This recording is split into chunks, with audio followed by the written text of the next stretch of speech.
starting the new unit, that is single phase motors or fractional kilowatt motors, because fractional kilowatt motors are mostly run on single phase supply system. Hence, either we call them single phase motors or we call them as fractional kilowatt motors. Now, today is just the introduction part of the single phase induction motors. So, the topics to be covered today are single phase induction motor application, that why do we exactly study about it, production of torque, single phase induction motor classification, its drawbacks and construction. Single phase induction motors, the reasons for the use of the single phase induction motors are: the power supply for domestic purposes, single phase. So most household appliances require single phase kilowatt power. Economical for fractional kilowatt power requirement, that a single phase motor are comparatively cheaper. They are simple in construction and reliable also. It can be used in fans, refrigerators, vacuum cleaners, washing machines, mixer, grinder, etc. For all household applications, whatever you find normally in your house, they are all the single phase induction motors only, because the supply in the for the domestic purpose is also single phase. It can be used in the centrifugal pumps, blowers, tools, small tools, hand tools, small farming appliances, etc. They can be used for a large variety of applications, not limited to the one we have mentioned over here. You have got a variety of motors for specific applications also. So there are a large number of single phase motors which can be used for multiple applications. Now, how the production of torque is there in single phase induction motor. Now we'll see the production of torque in single phase induction motors. The stator winding, when connected to single phase AC supply, develops a magnetic flux along the stator axis, but it is stationary and pulsating, but the waveform is the sinusoidal one. So we say that sinusoidal flux produced by the single phase AC supply is stationary and pulsating. Pulsating means it is oscillating in the same position. This flux crosses the air gap and cuts the rotor conductors. Now, because EMF will be induced in the rotor conductors by electromagnetic induction, because rotor it is stationary and the flux is, there is a rate of change of flux and it is cutting the rotor conductors. The current will flow in the rotor due to the short circuited rotor bars, and the current in the rotor produces a flux in the direction to oppose the stator main flux.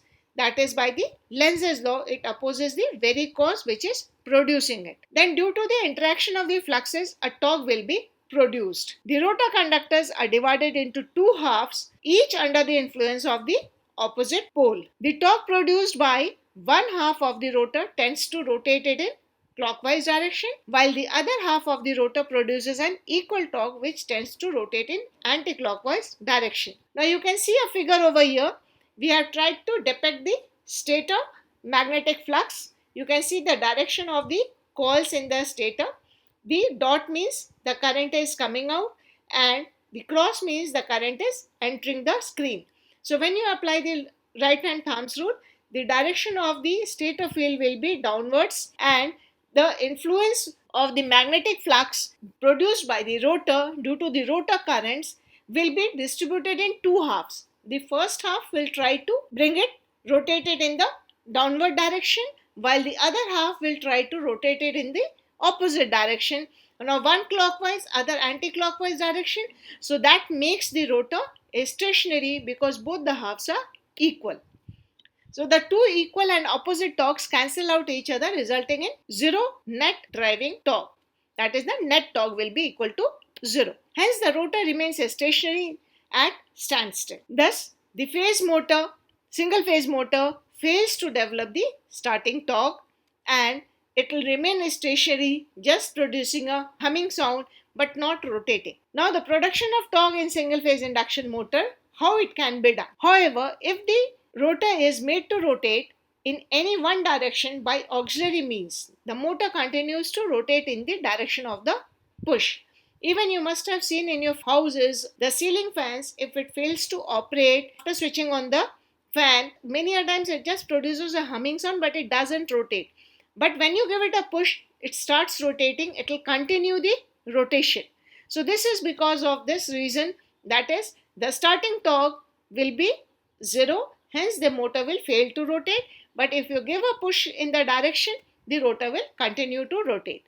So it will pick up speed and continue to rotate in the same direction, developing the operating torque. Thus, the single phase induction motors are not self-starting and needs special starting techniques based on which the classification will be done. This behavior of production of torque is explained by two theories. One is the double revolving field theory, other one is the cross field theory. But as per syllabus, we have to only discuss the double revolving field theory, which I'll discuss in the next lecture. Today we'll discuss about the classification.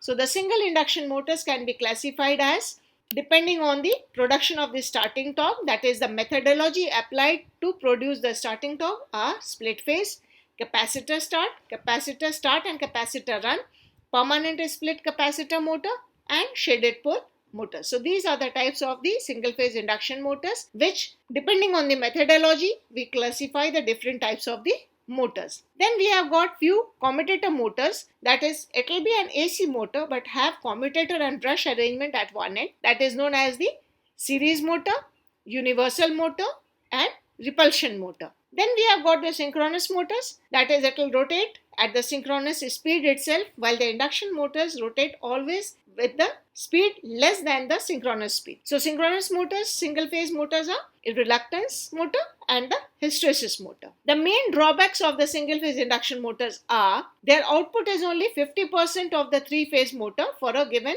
frame size and temperature rise. They have low power factor. It has got lower efficiency as compared to the three phase motors. These motors do not have inherent starting torque. It's more expensive than three-phase motors for the same given output. As such, we say it is cheaper, but when we manufacture large size motors, in that case, the three-phase motors will be cheaper for having the same power output or same torque output. Therefore, for the larger motors, we don't go for the single-phase induction motors. Low overload capacity. Now, you can see the construction of the induction motor.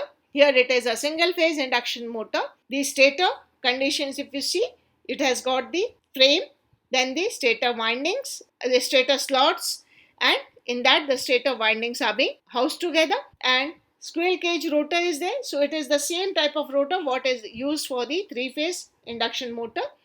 Only thing is that it will be used for the single phase motors. So the size will be smaller, the shaft will be smaller. That's the only constraint it will be having, but the working is the same as the three-phase induction motors. So it is the same name has been given, squirrel cage induction rotor. Single-phase induction motor construction. You can see two motors on the right side of the screen. The top motor is the having no other component being connected to it. So this is a shaded pole motor, no external component being added to it, while the lower motor has got some external housing other than the terminal that is meant for the capacitor. So the lower motor is a capacitor motor. Then the cut section of the induction motor looks something like this. You already know about the motor foundation base. If required, then it comes the stator iron frame meant for the supporting the stator structure. Then you have got the stator laminated core and the stator windings will be housed in it. You have got the squirrel cage rotor, which contains the laminated rotor core, rotor bars and rotor ring to short circuit the rotor bars. The only difference is about the stator winding, where we have got two types of winding. The red color indicates the main winding. This means it will always remain in the circuit throughout the motor operation, while the stator start winding is only meant for the starting of the motor, and later on, even if you cut the supply of the start winding, coils of the start winding, the motor will continue to rotate and drive the load. So that's the only difference in the single phase stator winding construction.